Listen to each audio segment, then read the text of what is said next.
வீட்லயே நான் மட்டும் தான் லக்கின்னு ஃபீல் பண்ணுவேன். ஏன்னா இது என்னோட 2வது ட்ராஃபி.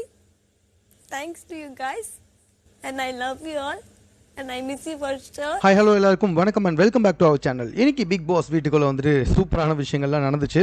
ஆனால் ஒரே ஒரு கேள்வி தான், யாரா நீங்கள்லாம் சாச்சனா வெளியே போனால் செம்ம ஹாப்பி சந்தோஷம் போடுறா வெடி அப்படின்னு சொல்லிட்டு கொண்டாடினவங்கெல்லாம் ஆஃப்டர் அவங்க எலிமினேட் ஆனதுக்கப்புறமா சாச்சனா இருந்திருக்கலாம், நல்லா தான் விளையாட்டுருக்காங்க, ரஞ்சித் சார் வெளியே போயிருக்கலாம், சாச்சனா எதுக்கு வெளியே போனோம், நல்லா தானே விளையாடுறாங்க அப்படின்ற கமெண்ட்லாம் அதிகமாக சோஷியல் மீடியாவில் வந்துக்கிட்டு இருக்கு. ஸோ உள்ளே இருந்தப்போ வெளியே போகணும்னு சொல்லிட்டு இருந்தவங்கலாம் வெளியே போனதுக்கப்புறமா உள்ளே இருந்திருக்கலாங்க, எதுக்கு வெளியே போனாங்கன்னு தெரில, அன்ஃபேர் எவிக்ஷன் அப்படின்ற மாதிரி பேசிக்கிட்டு இருக்காங்க. ரொம்பவே கன்ஃபியூஸ்டாக இருக்குது. பட் தர்ஷிகா தான் வெளியே போவாங்கன்னு எதிர்பார்த்தோம். ஆனந்தி போனது உண்மையிலேயே வந்துட்டு கொஞ்சம் கடுப்பு தான். ஸோ தர்ஷிகாவுடைய அந்த லவ் கண்டென்ட்டை பற்றி இன்னும் ஒரு வாரம் பார்க்கணுமா அப்படின்னு நினைக்கிறப்பவே கொஞ்சம் கடுப்பாக தான் இருக்குது. சரி வாங்க இன்றைக்கான எபிசோட்குள்ளே போகலாம். ஸோ உள்ளே போகும்போதே விஜய் சேதுபதி சார் கேப்டன்சி டாஸ்க்கை பற்றி தான் பேசிட்டு போனார். கேப்டன்சி டாஸ்க் எப்படி இருந்துச்சு, மற்றவங்கலாம் வந்துட்டு அந்த பஸ்ஸில் எடுக்கிறதுக்கு முன்னாடி நானே என் பஸ்ஸில் எடுத்துறேன்னு சொல்லிட்டு ஓடினாரு ஜெஃப்ரி. அவருடைய கேப்டன்சி டாஸ்க் எப்படி இருந்துச்சுன்னு சொல்லி பார்க்கலாமா அப்படின்னு கேட்டவர். ஆனால் உண்மை என்ன அப்படின்னு சொல்லி பார்த்தீங்கன்னா ஜெஃப்ரி அவர் விசாரிக்கவே இல்லை. இந்த கேப்டன்சி டாஸ்க் எப்படி இருந்துச்சுன்னு சொல்லிட்டு மற்றவங்கள பற்றியும் விசாரிக்கவே இல்லை. கேப்டன்சி டாஸ்க்கு ஜெஃப்ரி நல்லா பண்ணாரா இல்லையா அப்படின்ற எந்த கேள்வியுமே கேட்கல. இவராக 3 பேரை எழுப்பி வேற ஒரு விஷயத்தை பற்றி பேசி ஜெஃப்ரி நீங்கள் அதில் என்ன பண்ணீங்கன்னு சொல்லி கேட்டு அதுலேயும் ஒழுங்கான ஒரு சொல்யூஷனை கொடுத்தாரா இல்லை அதுக்கான சால்வை கொண்டு கண்டுபிடிச்சாரா அப்படின்னு சொல்லி பார்த்தீங்கன்னா அதுவும் எதுவுமே கிடையாது. கேப்டன்சி டாஸ்க்குன்னு சொல்லிட்டு அவர் தேவையில்லாத விஷயங்களை பற்றி தான் பேசியிருந்தார். ஆக்சுவலாக இது கேப்டன்சி டாஸ்க்கை பற்றி அவர் பேசின மாதிரி இல்லை. Okay what ever it is, அந்த ரபா லட்டு விஷயம். ஸோ இதை பொறுத்த வரைக்கும் பார்த்தீங்கன்னா கேப்டனை லைட்டாக கேள்வி கேட்டார், அவ்வளோதான். அதாவது என்ன அப்படின்னு சொல்லி பார்த்தீங்கன்னா தர்ஷிகா வந்துட்டு கேப்டனை மதிக்கலை, கேப்டன் சொன்னதை கேட்காம தான் ரவா லட்டு பண்ணாங்க.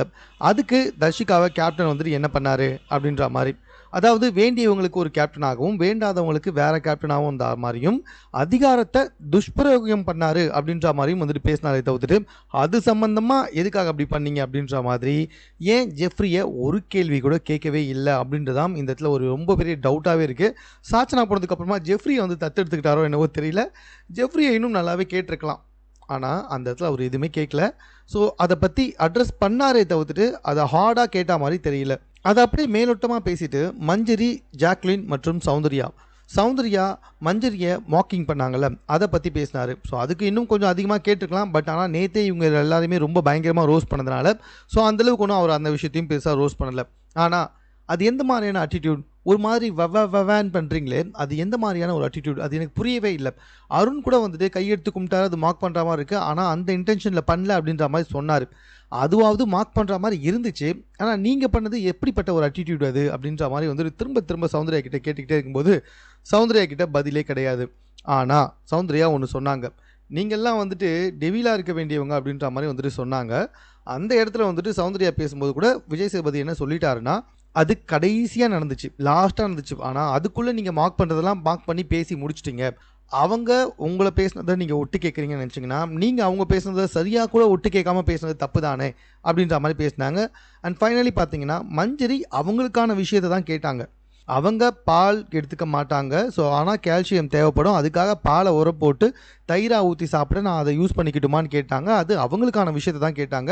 ஸோ வேஸ்ட் பண்ணுறேன் ஒன்றா எடுத்து வச்சு மற்றவங்களுக்கு கூட அந்த மாதிரிலாம் அவங்க எதுவும் கேட்கல. அப்படி இருக்கும்போது ஜாக்லின் நீங்கள் பேசணும் தப்பாக தானே இருந்துச்சு அப்படின்ற மாதிரி வந்துட்டு ஜாக்லின் மற்றும் சௌந்தர்யா அவங்க 2 பேருமே வந்துட்டு பயங்கரமாக ரோஸ்ட் பண்ணார் அப்படின்னு சொல்லலாம். இந்த விஷயத்தை ஏன் ஜெஃப்ரி சரியாக விசாரிக்கலை அப்படின்ற மாதிரியும் வந்துட்டு அட்ரஸ் பண்ணார். பட் எனக்கு என்னென்னா ஜெஃப்ரி பண்ண தவறு எல்லாத்தையுமே விசாரித்தார், கண்டுபிடிச்சாரு, பேசினார். ஆனால் இது சம்மந்தமாக ஏன் ஜெஃப்ரி இப்படி பண்ணீங்க அப்படின்ற மாதிரி கேட்கவே இல்லை. எனக்கு என்னமோ அந்த ஒட்டுமொத்த டாப்பிக்குமே சௌந்தர்யா ஜாக்லினை வந்துட்டு டார்கெட் பண்ணாமல் இருந்துச்சு, ஜெஃப்ரியை டார்கெட் பண்ண மாதிரி தெரியல. வாட் எவர் இட் இஸ் டார்கெட்டோ இல்லை கரெக்டாக பேசினாரோ, ஆனால் அந்த இடத்துல ஏன் ஜெஃப்ரியை உள்ளே கொண்டு வரல அப்படின்றது தான் ரொம்ப பெரிய கேள்வியாக இருந்துச்சு. இது எல்லாத்த விட விஜய் சேதுபதி எபிசோடை பார்க்குறாரோ இல்லையோ, ஆனால் கண்டிப்பாக சோஷியல் மீடியாவை நல்லா பார்த்துக்கிட்டு இருக்காருன்றது மட்டும் நல்லாவே தெரியுது. ஏப்பா கோவா கேங்க பயங்கரமாக ரோஸ்ட் பண்ணேன், ஆனால் நீ எதுக்காக திருட்டு பிரியாணி கேங்க ரோஸ்ட் பண்ணலை அப்படின்ற மாதிரி வந்துட்டு ரொம்ப நாளாக, அதாவது போன வாரத்துலேருந்து நேற்றுலேருந்தும் கூட வந்துட்டு பார்த்திங்கன்னா நிறைய பேர் கேட்டு வந்துக்கிட்டு இருக்காங்க. அதை கரெக்டாக நோட் பண்ணவர் கோவா கேங்கை ரோஸ்ட் பண்ணுறன்ற பேரில் எழுப்பி நிப்பாட்டினார். ஆனால் ஒன்றும் பெருசாக நோட் பண்ணவே கிடையாது. அதுலேயும் தர்ஷிகாவை மட்டும் கூப்பிட்டு லைட்டாக பேசிட்டு அந்த இடத்துல நிப்பாட்டிட்டார். அந்த திருட்டு பிரியாணி கேங்கை பற்றி ஒன்றும் பெருசாலாம் அவர் வந்துட்டு பேசவும் இல்லை அப்படின்ற மாதிரி தான் நான் நினைக்கிறேன். இது கூட பரவாயில்லங்க. ஜாக்லின் தர்ஷிகா சௌந்தர்யாவோட ஒரு ஃபைட் வந்துச்சுல, அதாவது தர்ஷிகா வந்துட்டு இது ஒன்றும் உன் அப்பா வீட்டு வீடு இல்லை அப்படின்னு சொன்னாங்கல்ல அந்த விஷயம், ஜாக்லின் வந்துட்டு சீப்ப அப்படின்னு சொன்னாங்கல்ல அந்த விஷயம், சௌந்தர்யா வந்துட்டு ஜாக்லின்காக எழுந்து போயிட்டு என்ன அவங்க அப்பாவை பற்றிலாம் பேசுன்னு சொல்லிட்டு தர்ஷிகாவை தள்ளி விட்டாங்கல்ல அந்த விஷயம். இந்த 3 விஷயத்தை பற்றி பேசும்போது அவர் என்ன பண்ணார்னா, ஏற்கனவே இந்த விஷயம் ரயன் மற்றும் ராணவுக்குள்ளே நடந்துச்சு. அப்போவே நான் பயங்கரமாக கண்டித்தேன். இப்போ மறுபடியும் இந்த மாதிரி விஷயங்கள் நடந்தால் நான் என்ன பண்ணுறது, என்ன கார்டு ஏதாச்சும் கொடுக்கணும்னு நினைக்கிறீங்களா அப்படின்ற மாதிரிலாம் வந்துட்டு பேசினார். இது எல்லாமே ஓகே. ஆனால் ஏன் யாரையுமே ஒழுங்காக பேச விடமாட்டாரு அப்படின்றது தான் புரியல. சௌந்தர்யாவை ஒழுங்காக பேச விடல, ஜாக்லினையும் அதுக்கான எக்ஸ்ப்ளனேஷன் கொடுக்க விடல, தர்ஷிகாவையும் கொடுக்க விடல. உண்மை என்ன அப்படின்னு சொல்லி பார்த்தீங்கன்னா, அவங்க 3 பேரையுமே முதல்ல பேச விடணும். பேச விட்டு ரொம்ப நேரம் கிடையாது, ஓரளவுக்காச்சும் பேச விடணும். அதை சரியாக அட்ரஸ் பண்ணதுக்கப்புறமா இல்லை நீங்கள் இப்படி பண்ணியிருக்கக்கூடாது, நீ இந்த மாதிரி செஞ்சுருக்கக்கூடாது அப்படின்னு தானே சொல்லணும். அதை விட்டுட்டு நான் அதை பற்றி பேச போகிறேன் அப்படின்னு அவங்க 3 பேரையுமே எழுப்பி வச்சுட்டு இவராக ஒன்று பேசிட்டு சரி உட்காருங்க அப்படின்ற மாதிரி சொல்லிடுறாரு. தர்ஷிகா பல டைம் தன்னுடைய சைடில் வந்துட்டு ஏதாவது விஷயத்த பேச வராங்க.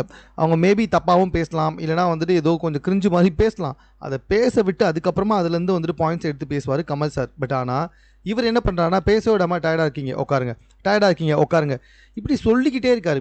அவங்க டயர்டாக இருக்காங்கன்னு சொல்லலை, அவங்க வாட் எவர் ஏதோ ஒரு எக்ஸ்பிரஷனை காமிச்சிக்கிட்டு இருக்காங்க.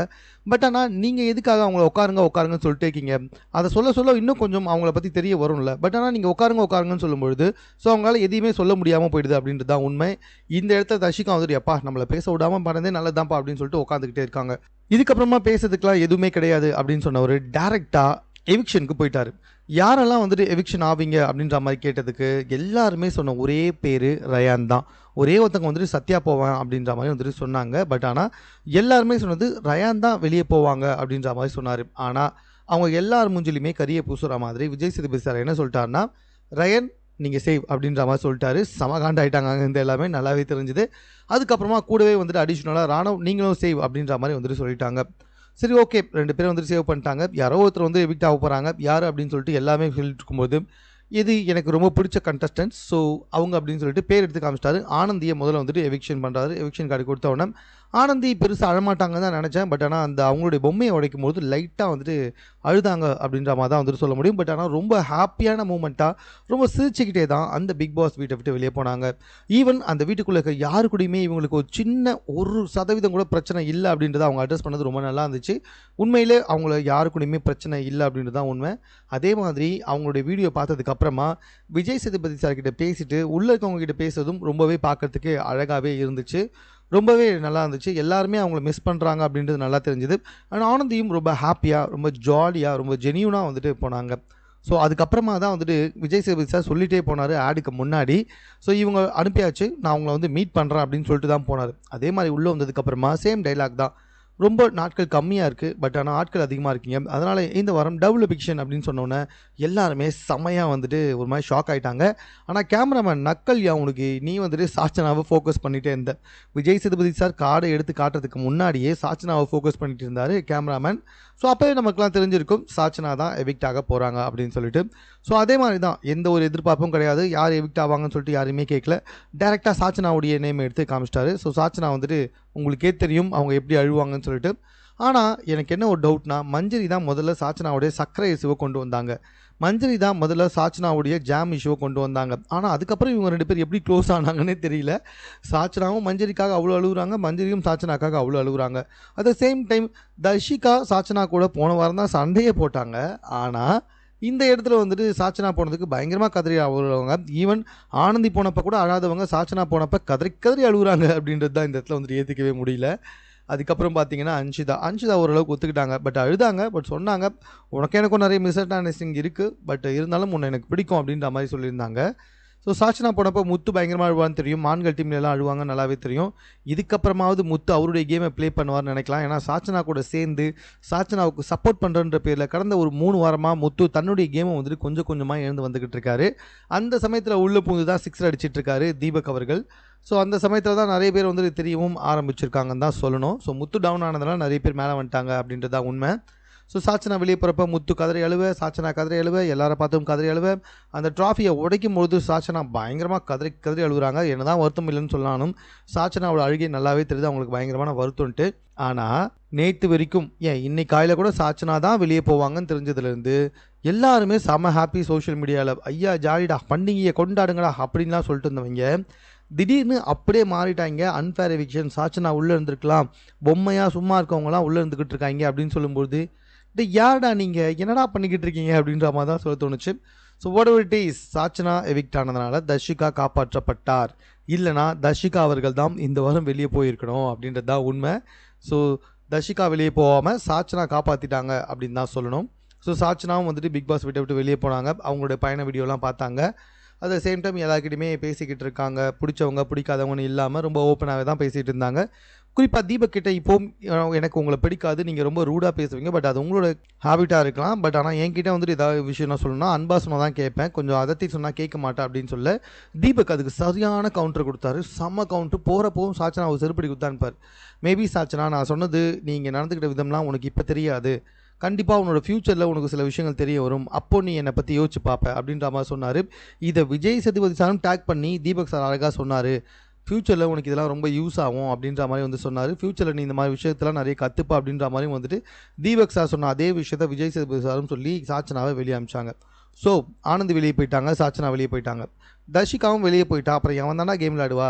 நமக்கு இரிட்டேட்டிங்காக இருக்காங்க அப்படின்றத விட்டுட்டு யார் அந்த இடத்துல கேமே ஆடலையோ அவங்கள வெளியே அனுப்புறதில் மக்கள் வந்துட்டு கொஞ்சம் கான்சன்ட்ரேட் பண்ணால் ஃபைனலாக நல்லா விளையாடுறவங்கள கொஞ்சம் கொஞ்சமாக ஃபில்டர் பண்ணி யார் ஜெயிப்பாங்க அப்படின்னு சொல்லிட்டு நம்ம முடிவு பண்ணலாம்.